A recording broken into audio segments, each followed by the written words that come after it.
guys, Mr. Edwards here, Centreville High School Auto Tech. I am standing on our Hunter ride-on lift, and this is another vehicle lifting option that a lot of shops, including our shop here at school, has. We're going to take a look at it in a minute, show you how you can safely lift a vehicle on it to perform service.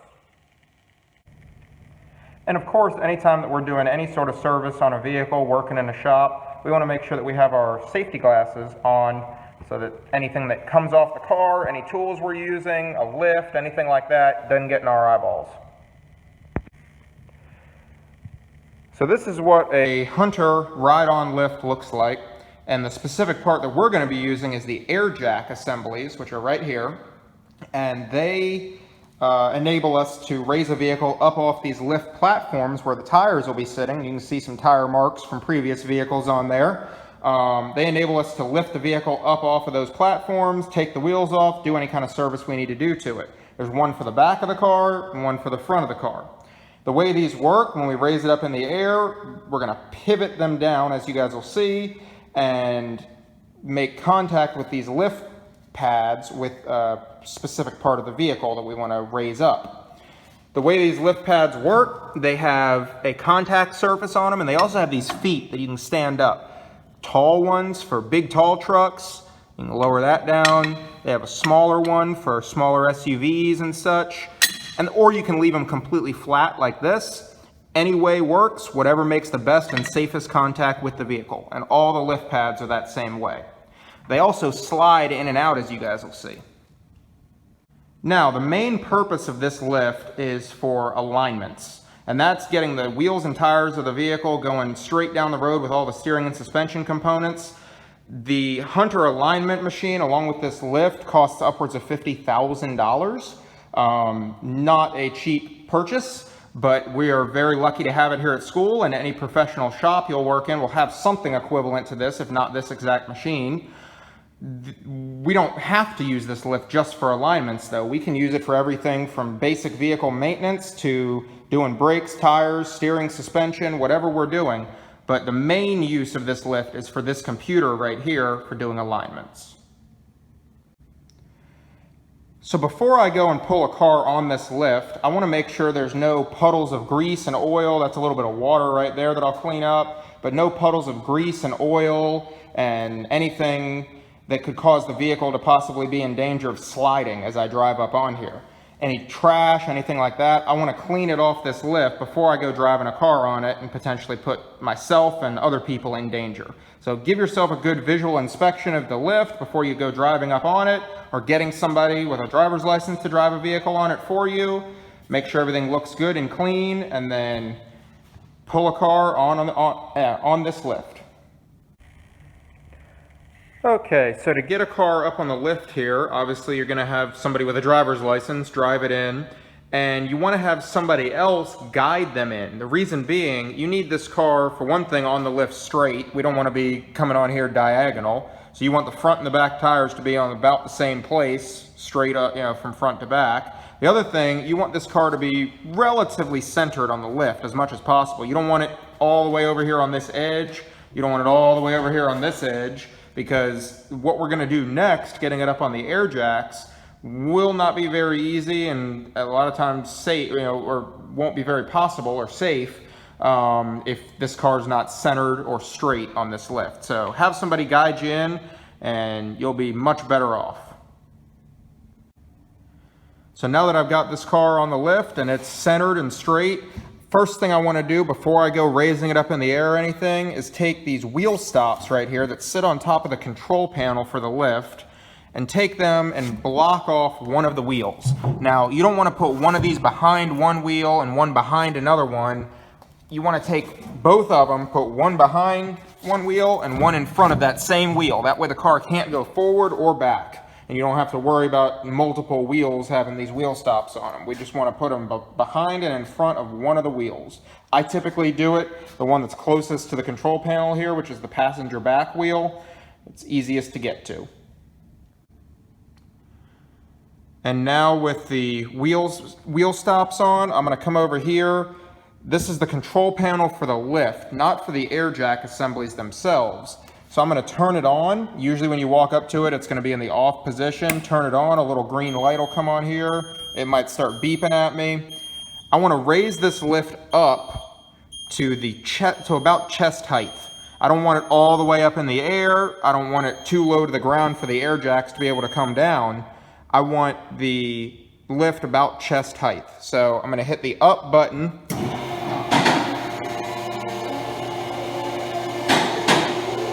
Now hear those double clicks. 1, 2. 1, 2. Those are the safeties. We're going to talk about what those mean and why they're important in a minute.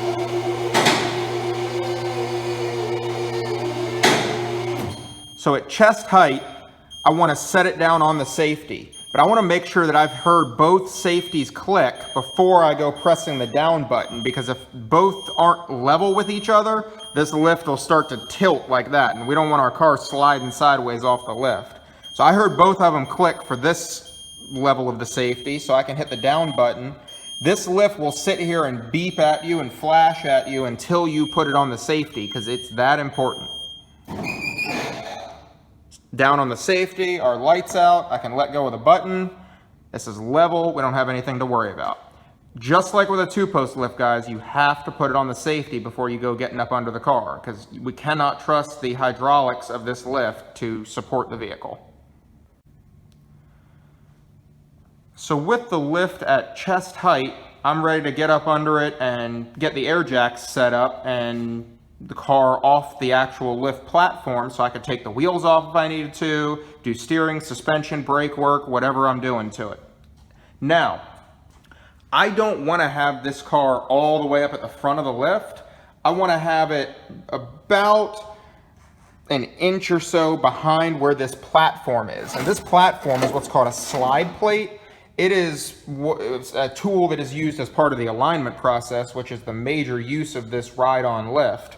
I want to have the front wheel about an inch or so behind that slide plate before the little gap that's right here, so my slide plate can still move. And that way the air jack will line up properly with where I want to have the air jack lift pads set up on the car. Same thing over on this side. This is another way you can tell if the car's in here straight, because if one of them's right up against the slide plate and one of them's behind it, you might be in here at an angle. This slide plate's still free. I'm about an inch behind it if you look down at the bottom of the tire. Now, for safety reasons, when we go to air jack the car, we want to start and end with the heaviest part of the vehicle. So when we bring it back down, we're going to kind of go in reverse order. But starting out, getting the car up in the air, I want to start with the heaviest part of the car. And on 99% of cars, that's going to be where the engine is, and that's the front. Now, if you have rear engine, high performance, sports car or something, then you might have to reconsider. But on 90% of cars, 99% of cars, you're going to start with the very front, because that's going to be the heaviest part of the car where the engine is. So I'm going to come up under here, and we're going to take a look at where we want to set these lift pads up, because it's different than with a 2-post lift. So underneath the car here, with a 2-post lift, you guys know we would want to set those lift pads up on the frame or the pinch weld body rib, if it's a unibody car like this one. However, with our air jacks, which we're using, we want to actually set them up on the suspension of the vehicle. So on the front, on most cars, that's going to be on your lower control arm, which is this part right here. Goes out to the steering knuckle where the ball joint hooks up to it. And we want to put that lift pad right up here on the lower control arm, as you guys will see in a minute. In the back, it's going to depend on the vehicle where we're going to put it. Some cars are a little trickier than others, but we'll take a look at this car when we get back there. But let's get the front lifted up on the lower control arm first. So to lower our air jacks down, there's 2 handles inside of here, and one of them says pivot and the other one says unlock. So the first one I need to worry about is the one that's closest to me there that says pivot. And when I pull that, it's going to pivot this whole jack assembly down so that it's pointing straight up and down. That's why I needed the lift to be tall or far enough off the ground so that this could fit underneath the car here. So watch what happens when I pull that pivot handle, and I'm going to bring it towards me a little bit too. Swings down just like that. and I'm gonna push it until you hear it go click and lock in place. And it helps if you hold it up top here so it doesn't try to roll away from you, till it locks in place. Now, I can adjust these back and forth depending on where the car's at and where the lift point I need to meet is. I can roll this whole assembly towards me some, away from me some, whatever I need to do. So for this car, we're gonna set it up right about here. And now, to raise these air jacks up, there are handles down here. Aim you guys down there. And there's one on each side. There's one there, you can see it's that silver handle. And there's one over on this side. If I just push one of these, nothing happens. I have to push both of them at the same time. By pushing them away from me, I'm raising the lift up. By pulling them towards me, I'm lowering it down. So you guys will see here in a minute, and I'll move you so you get a better shot. But when I push on both of those, these jacks, or these lift pads rather, are gonna go up with the jack. Then we'll adjust them a little bit, spread them out so they meet the lower control arm where we want it to be set up. All right, so we're gonna raise you up a little bit here. Now, these slide in and out like I showed you guys before. And also, remember they have the small and big stands on them that I can stand up in the air. This car being a relatively small SUV, this is a Honda Element, we are just gonna leave them flat for where they meet up with the control arm, and that should be perfectly fine. I need to be really careful with these because if I spread them too far out, what am I gonna hit out here? The tire. I don't wanna pop the tire. So I wanna be on the control arm in a spot where it's not gonna get anywhere close to the wheel or the tire and potentially damage it. So I'm gonna spread this out here, just like that, and just like that. I can rotate these if I need to, spin them around, whatever works best for meeting up with the control arm. In this case, I think leaving them just like this will be the best thing that we can do. And then we'll go up in the air and we'll see what happens here. You guys will hear the safeties on the air jack click as well. And I can adjust it any I need to before I meet up with the control arm.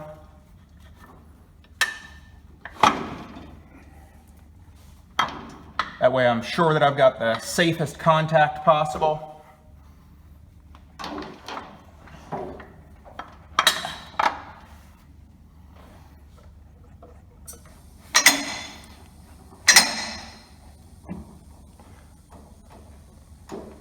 I'll adjust you guys some so you can see better as we go up in the air here.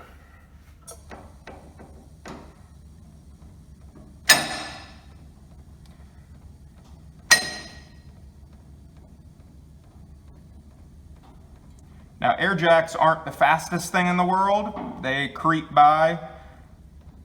They are powered by air pressure.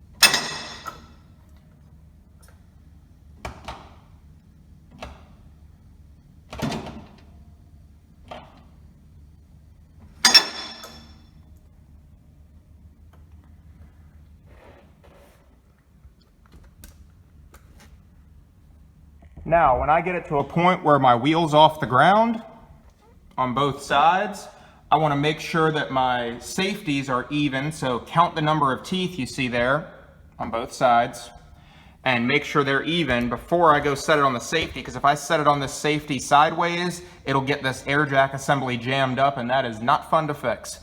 They are even, so I'm going to pull back on these handles and you'll see it set down on the safety. Just like that. You guys can hear the air pressure in it release.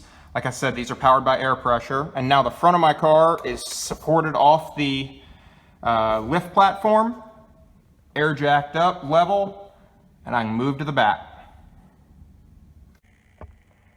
Now in the back here, I'm going to go ahead and pull that pivot handle, swing down our air jack. And now I'm going to bring you guys in and we're going to take a look together and see where we think the best place to put our air jack is back here. I want to have as wide of a grip on here as possible, so I don't want to go putting it on the center, you know, like right here and here. if I could even reach that, because I want to get as close to the wheels as possible without obviously damaging anything with the tires. So out here, close to the wheels, we have the rear subframe that's coming along there on both sides. And that's solid frame metal. And it has sort of a flat part down on the bottom there, again on both sides. And that's part of the rear suspension, goes up to the wheel, or goes up to the knuckle. And we're gonna try to put our lift pads right there and see what we think. So if I try to spread my lift pads out here to meet up with the knuckle and it hits on the lift like that, all I have to do, and you guys saw me do it in the front already, raise it up a little bit. That way it clears the lift platform and I can spread it out here. Now for this one, I am gonna go ahead, because I have all this contact area up here, and I'll move you guys so you can see I have all this contact area on the rear subframe. I am gonna go ahead and turn these lift pads sideways. We'll spread it out as good as we can. Same thing over on this side.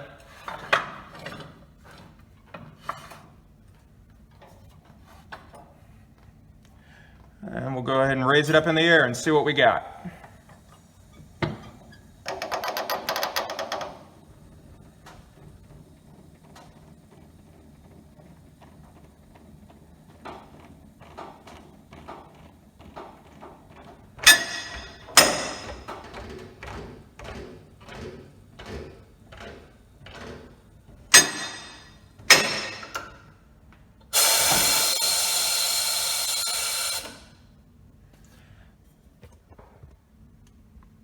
All right, so our teeth are even, 1, 2.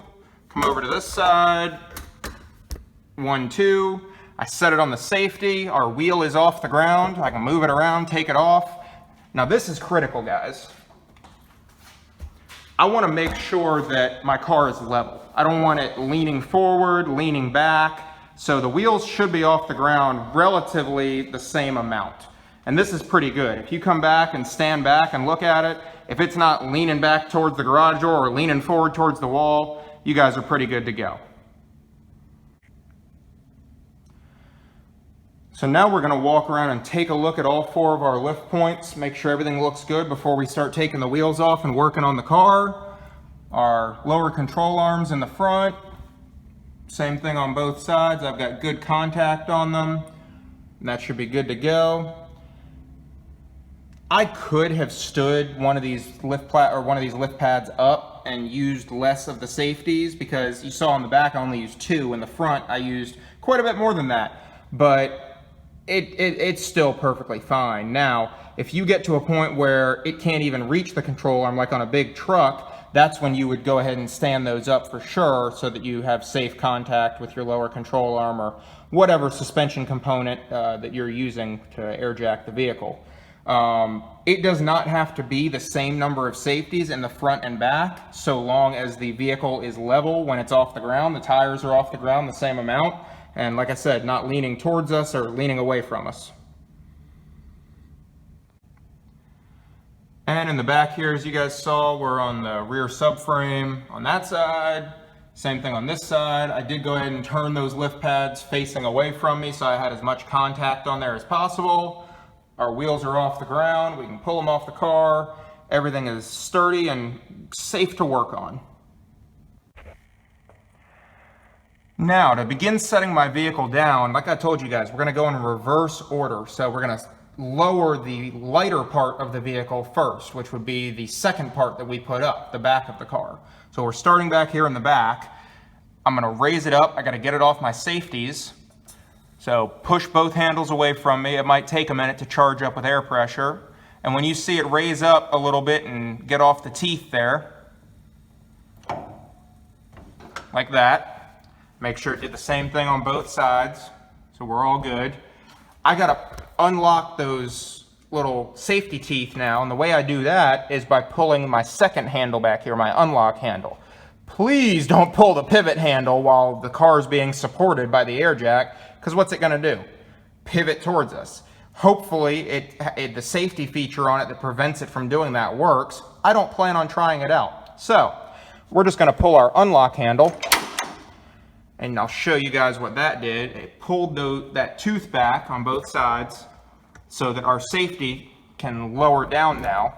And I'm going to come down here and pull both of those silver handles back towards me and lower the car down. Now, the design of this lift, where you have to be under the car to raise it and under the car to lower it, presents a little bit of a common sense hazard. I don't want to say safety hazard, but you got to use some common sense. You have a car that weighs probably 4,500, 5,000 pounds coming down towards you. So keep your eyes up, keep your head tucked down. The little saying I like to use, tuck, duck, eyes up. The reason being, right above me, and I'll pivot you guys up so you can see, that's the trunk. In the front, I'm probably going to have the bottom end of the engine coming towards me, and I don't want either of those hitting the top of my head and breaking my neck. So keep your head down, keep your eyes up, and you guys will be just fine. So I'm going to reach through here now.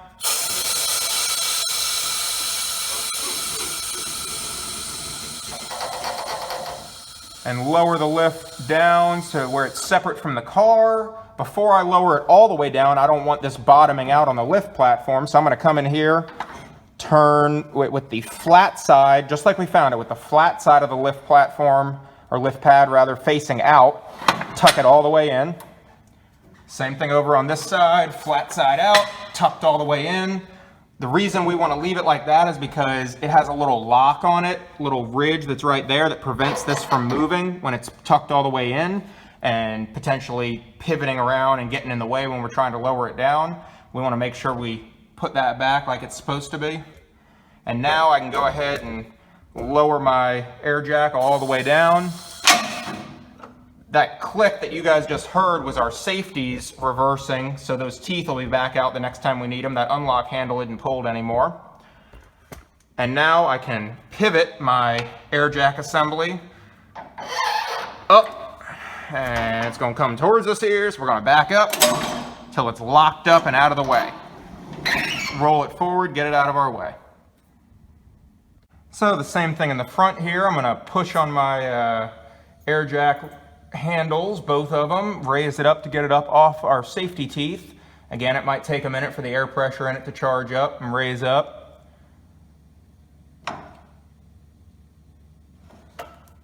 All right, so you saw that raise up on that side and over here on this side.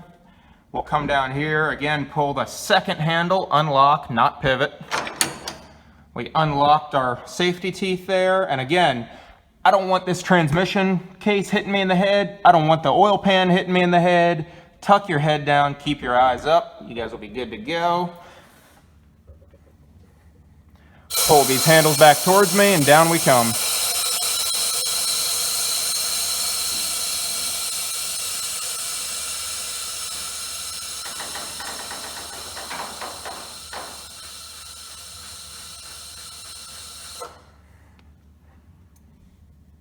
Now, we've separated the lift pads from the lower control arm, as you can see there. So we're going to go ahead and bring them all the way back in to where they lock into place. Just like that. And then lower the air jack all the way down. I'll move you guys so you can watch the safeties reset this time. Watch what happens to that handle when it comes all the way down. Just like that. We'll back ourselves up here and pull our pivot handle. It's going to pivot up towards us and raise it till it locks in place. So now that I'm done with my work on the vehicle, I got the air jacks lowered back down. I can come back over here to our control panel, make sure it's still turned on, and I'm going to raise up the entire lift up off its safeties. And it's going to start beeping at us. Now, to release the safeties on it, I gotta do two buttons at one time, so I gotta have some action going on here. I usually take my pinky and hold that button in to release the safeties. And you guys can hear them actually and see them if you look up there. All right, so we got our safety released, and now we're gonna press our lower button and our car's gonna come down. Doesn't that sound wonderful?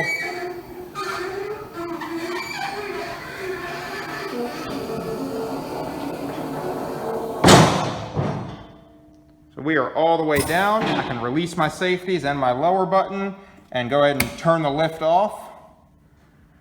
Now I'll take my wheel stops out from behind and in front of that wheel. I can pull the car off the lift. Again, it's helpful to have somebody guide you back off the lift so you don't turn it too short and run up the middle of the lift. That wouldn't be good. So have somebody help you, guide you back. Off the lift you go, and you are good to go. So that's it, guys. That's how we use our Hunter ride-on lift with a vehicle to get it all air-jacked so we can take the wheels off, service any component, pretty much anything that we could do on a two-post lift, just in a little bit of a different form. Hope you guys enjoyed watching the video, and we'll talk soon. Thanks for watching.